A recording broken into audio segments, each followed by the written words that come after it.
projects na under investigation. Dahil po, ang testing ng material ng mga proyekto ng district engineering offices and regional offices. Hello! Naalala mo pa ako? Tapos, na wala po kami dokumento. Yan, yung mga dugo! May dun sa mga ini-investigate. Lalapit! Yan din Ang ang naisip niya sa pa! isang pahayag Sino mo nga? sa DPWH Ano? Sabi sila na siguro Wala sa pa!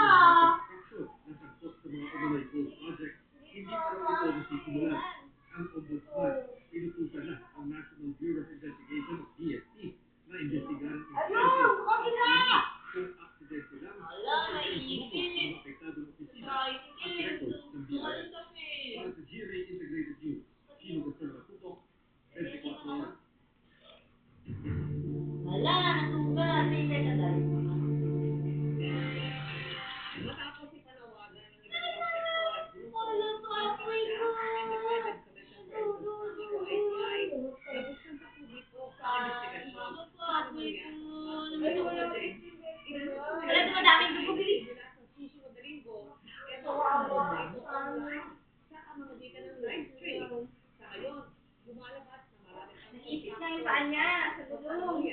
at nanganganib na matanggalan ng lisensya. Narito si Joseph Moro.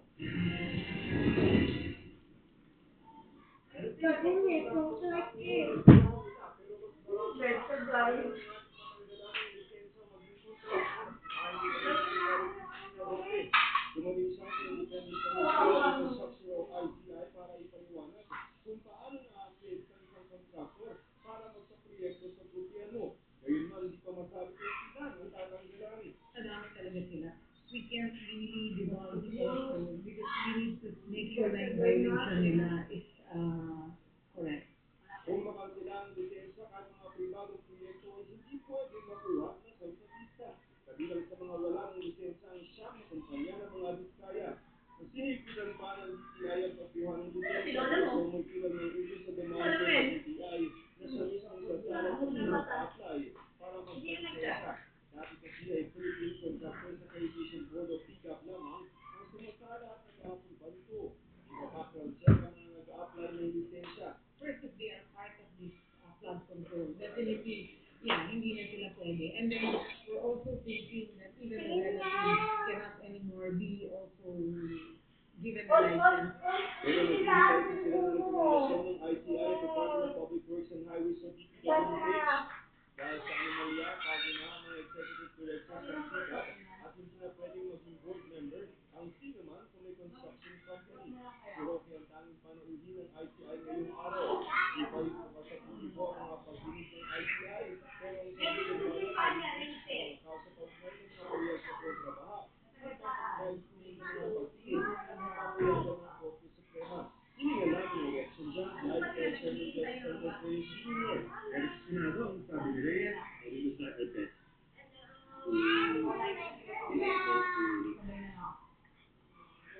Full class investigation of all this. Sabi ko kayo pa yung lang.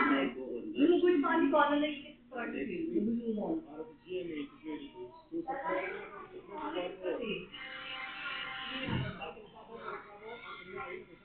Nasa charger mo? Manuel Rivera at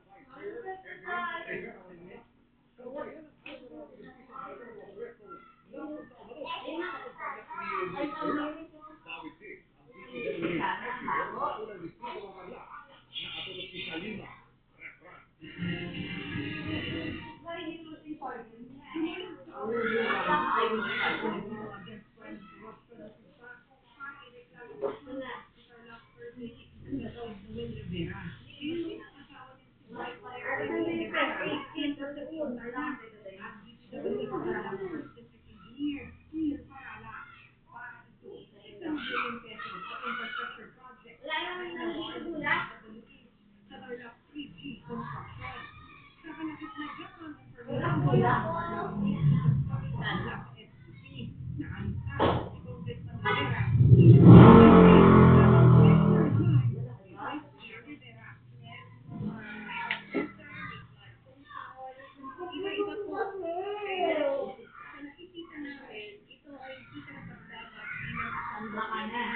Hindi siya nag-diaper. Siya mismo ang makikita mong pumipirma sa mga kontrata ng DPWH.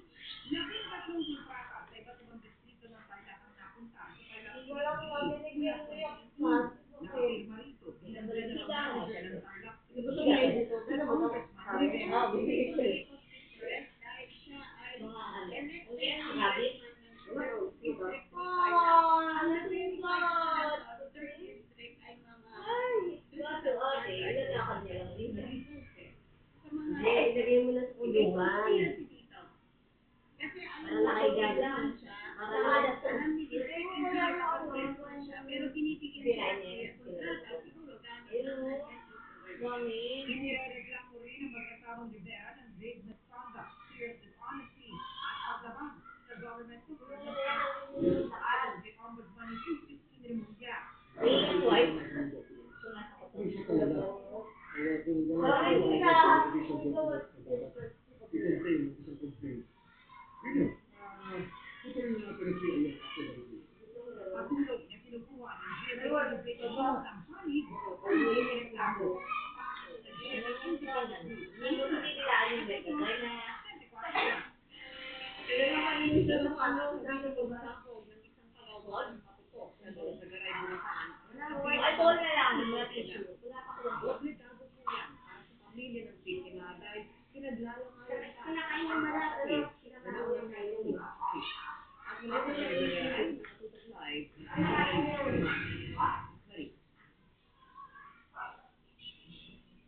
Vicky, narito ako ngayon sa mismong lugar kung saan nangyari na yung isang pagkakailan natin sa ng bagong magsabanghali kung saan dalawa ang nasawi at lima ang naitala. Inutan ko na yung likod niyan. Sumunod na pagawaan ng kaputo sa barangay Partida sa Lugay ng tanghali kanina. Sa malamitan, kita-kita ang instan ang ikinulot nito. Yung kumbakanteng lote na makikita ninyo sa aking likuran ay ang mismo raw pinagmulan ng pagsabog ng pagawaan ng mga kaputo. Kung makikita po natin, bakante na po siya. Pero ayon sa mga residente dito, ay tumuraw po yan sa mga tahanan. Ibig sabihin, sa tindi ng pagsabog, talagang nasira, nawasak yung lahat ng mga tahanan na nakatayo po dyan. Sa unayan, may mga natira pa po rito na mga yero, na mga tumilapon, mula po dun sa mga nasirang mga tahanan. At kabilang din po, sa tindi ng pagsabog, ay umabot pa doon sa taas ng punong yan, yung wala sa mga yero mula dun sa nasirang tahanan. Ito pong lugar na ito, kung saan naroon yung pagawaan ng kaputok, ay nasa gitna lamang po ng residential area na mahigpit po ipinagbabawal. Delikado po talaga. Pwede po siyang magdulot ng injury, yung pong pressure ng pagsabog, at pwede po sa tao, saka kahit po sa mga physical stuff ng buildings, kasi pwede po niya magibain po yung structure natin. Ilang beses na lang pinauna ng mga residente ang pagawaan, pero Hindi naman mo kami pinakikilan. Layo-layo sana. Layo naman ba niya? Kaya hindi naman layo. Lapit-lapit din. isa sa mga nilolo Dani, sa mga napinsala. Pero ang mas masaklap, kasama ang kanyang 15 aning si Ivan Bation sa dalawang nasawi sa pagsabog. Yung mga kapne, kaya ako namatay. Kasi ako namatay dyan. Kaya nalamay. Patay.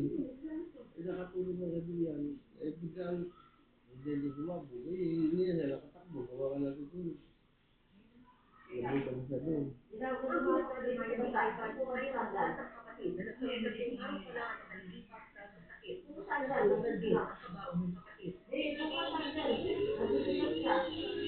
Patay rin ang isang trabahador na kagawaan ng kaputok na di pa nakikilala. 5 naman ang sugatan, kabilang siya ay nagdagdag sa braso at sa likuran. At ang kanyang kaanak na nasabugan na pa sa ospital pa, matapos tamaan daw ng yero habang nagsasakay. At umalis na lang po yung mga yero sa bahay. Kaya tinatamaan na po kami ng yero. Kasi nagtulong na po kami, kasi patay kami. Sabay-sabay, wala nang diging pera. Bakit sa pag-ikot ng North Daray MDRRMO, isip umabot hanggang 47 bahay na nasabugan. Ang isa naman ang pagsabog ayon sa Bureau of North Daray. posibleng stampo. Base po din sa aming pag-validate sa mga permit wala po sa permit. Hinahanap pa ang may-ari ng pagawaan ng patutok, pero pasang-pasang ng reklamo posibleng isang palaban sa kanya. Pwede po siya sa multiple homicide po kasi dalawa po yung namatay. So may tuloy po yun. And then, multiple injuries din po. At saka thanks to properties. Sabi nga kasi, kung na siya, nakahiga na lang sa puso. Hindi ngayon nga magpapasko at bagong taon ay mahigpit na paalala ng mga otoridad sa bumibili ng patutok ay mag-ingat po. At kung kailangan talagang bumili ng patutok, bumili lamang sa mga lisensyadong tindahan na may mga permit. Vicky? Maraming salamat sa iyo, Maris Umali. Milyong-milyong piso halaga ng mga bakal, inodoro at iba pang produkto ang pinagsisira ng Department of Trade Industry. Substandard kasi ang mga ito at walang kaukulang markings na kailangan para matiyak na ligtas para sa mga mamimili. Nakatutok si Daro Tingkog. Marumi man, mukha pa naman bago at tila pareho na mga ito sa ibang ordinaryong inodoro at mga bakal na tubo. Pero ayon sa DTI, walang CS o Philippine Standard Mark at Import Commodity Clearance o ICC mark ang mga ito kaya hindi dapat binibenta. Ayon yan sa Philippine Standards Law o ang batas para masigurong ligtas at dekalidad ng mga produkto sa merkado. Kaya ang aabot sa 4.6 million pesos sa pambenta sana, tinira ng mga opisyal ng DTI, Commission on Audit at Pulisya. Lacking the mandatory Philippine standards and import commodity clearance marking, these 1 to 5 items are destroyed in full view of everyone so that it will no longer pose serious risk to the Filipino public. Ganito na karami ang nakita naming binasa. Pero sa lagay na yan, isang porsyento lang yan ng iba pang pinumpisang substandard at illegal na gamit sa buong bansa na winasa din. Delikado po ito sa ating mga namimili consumer. Una-una po, maloko sila sa kanilang pinambili ng mga inodoro at mga bakal. Pangalawa, delikado po sa kalusugan at sa ating mga infrastruktura. Mahigit 1 taon na po yan, tapos iniipon natin, tapos pinakasuhan natin ng formal complaint at pagkatapos ng kaso, maaari na pong i-destroy ng gobyerno. Paalala ng DTI, importanteng dekalidad ang anumang construction material, lalo sa gitna ng mga bansa. These measures help ensure that our buildings and infrastructure can better withstand disaster. We cannot let alone prevent earthquakes. We can reduce our risk by making sure the materials we use are safe and compliant. Para sa GMA Integrated News, darating po ang Tutok 24. Ibigay sa lang ni First Lady Lisa Araneta Marcos ang hiling na imbestigahan Hindi na kinakain yung balat. flood control project. Eh, ito, Ayon sa kinakain kanya, yan. wala namang ipakita ng ebidensya na nag-uugnay sa unang ginang sa issue. At nakatutok si Juan Mayrina. Hintay sila. Bye-bye! Malacanang, sa kahilingan imbestigahan si First Lady Liza Araneta Marcos para alamin kung may kaugnayan nito sa flood control project.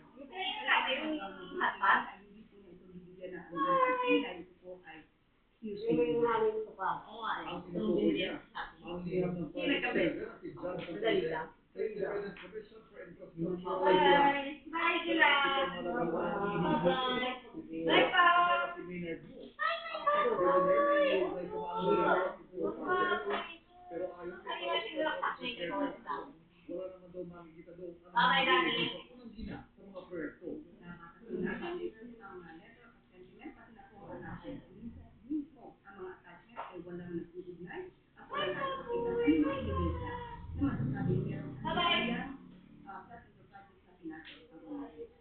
Patuloy namin kinukuhanan ng pahayag si Mu.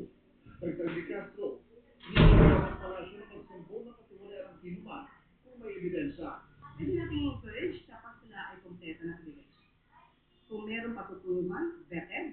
Pero kung ito po ay paraan lamang para magkaroon ng fish expedition, para ang ICI ang gumawa ng paraan para mag-imbestiga sa mga akusasyong wala namang pasihan, hindi po kasi yata yun ang mandato ng ICI. Para sa GMA Integrated News, Ivan Mayrina na Atuto, 24 Oras. Inaamag at nangangamoy na namaharang ng Bureau of Customs sa mahigit 13 milyong pisong halaga ng carrots na ipupuslit sana sa bansa mula po sa China. Bantay na rin ang VOC sa pagpasok ng mga produktong pamasko. Nakatutok si Bernadette Reyes. Tissue, storage box at vacuum fixtures ang deklarasyon ng consignee sa 3 container van na ito galing China. Pero nang buksan ng Bureau of Customs, karos sa laman ng mga kargamento. Ayon sa DOC, mahigit 53,000 ang kilo ng smuggled na carrots ang na-intercept. Ang halaga, mahigit 30 million pesos. Ayon sa Customs, bukod sa pag-iwas sa tax, maaaring umiiwas din ang may-ari ng kargamento sa pagsusuri ng Department of Agriculture. Mukhang ang ginawang modus operandi nitong mga smuggler na to, sinubukan na i-split itong mga smuggled carrots na to using dry containers. May layering sila. Meron ilang layers na boxes na nagko-contain ng tissue. Magtatatlong linggo na mula nang dumating dito sa Manila South Harbor ang 3 container vans na ito. Pasintahan na po sa mga manonood. Kung mapapansin nyo, nabubulok na at nangangamoy na itong mga gulay na ito at hindi nalikas sa inyo. For destruction na to. Kita nyo naman, wala na, ano na yan, very hazardous na yan sa health. Punong-puno na ng mga amag, iba na yung itsura ng mga tao. Yung lifespan nitong mga ganitong agricultural products, naiksin lang yan. Hindi natin alam kung later on, haluan na ng chemical. I-endorse ito ng Customs sa DOJ para makasuhan ng paglabag sa Anti-Agricultural Economic Sabotage Act na isang non-billable offense. Bukod sa mga pagkain, pinagtutuunan din ng pansin ng Customs ang pagpasok ng mga produktong pangpasko. Mga substandard na mga ilaw at dekorasyon, tinitingnan na agad ulit namin yan. No? Yung mga deklarasyon dyan, kung meron sapat na mga permits. Para sa GMA Integrated News, Bernadette Reyes, nakatutok 24 oras.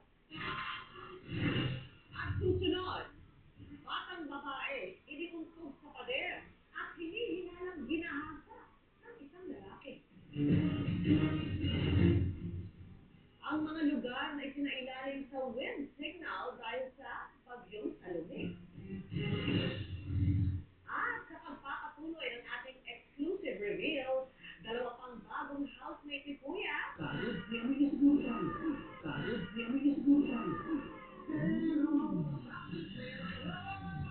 Virgin Raw all day with Downy. May? Gusto mo ng milk tea? Virgin Raw all day.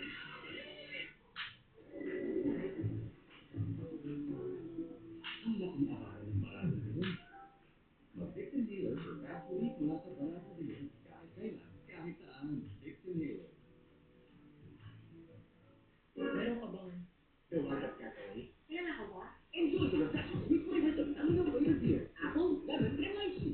Si Claire, you're the one that got away with the last apple. Akin yun eh. No emergency hair fall. My hair gets its daily dose of Pro Vitamins from Pantene. Formula with Pro Vitamin B5 and biotin to help boost hair fall immunity for 10 times less hair fall. Pantene. Tapos, yung pag-interview ko, kumagustong paninilaw. May bago para dyan. Height Expert Blue Liquid. May 3 times as agustini at isang kita. Ang puti. Congratulations. Dapat malinis, dapat tight. Energen with 80% more material kung magkakabusog ka ng mas matagal. So please to the chamber. Nintendo 5DS from GMA. May prostitution na nangyari. Yung mga confessions hindi ko kaya, yan yung mga pinatay. I want this to run as soon as possible. Magaling habang kumain. Wala kang katubayan! Wala kang kasalanan! Ngayon, maluwag na tayo mga amigos. Hanggang dikit for real. Bata man sila, pero ang mga pangarap nila, big time. Pupusuan namin ang mga boses na kailangan mabigyan ng spotlight. Ang dami mga pagkagawan for the kids with voices meant to be heard. For the first time, may public air na. Kami ni Coach Miguel at unang report dito. Siyempre, Coach Paolo. The Voice Kids is back and the search for the next young singing superstar begins now. The Voice Kids. Sunday, 7 p.m. on GMA. Ikaw na ba ang susunod na Team Singing Champion? Magpasiklat ka sa Sparkle Auditions open to all states, 13 to 19 years old. And October 25 na, 9 a.m. to 4 p.m. sa GMA Network Studios. More details on the Sparkle Auditions official accounts. Ayaw sa mayo, pag-uwi. Okay na kayo. Inuntog umano sa pader, inuntog ginahasa ang isang 8 years old bilang na babae sa mga balakang babaga.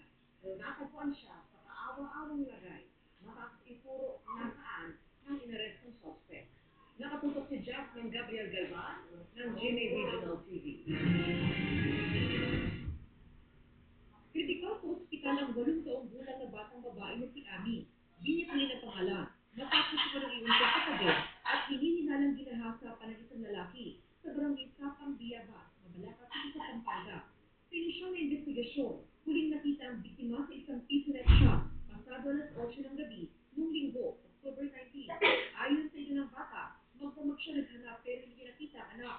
Kinabukasan ng Lunes, nagtungo siya sa barangay hall para humingi ng tulong. Nang suriin ang CCTV ng pisonet shop, kita ang lalaking lumapit sa bata at pinapit na sa balita bago sila sabay na umalis.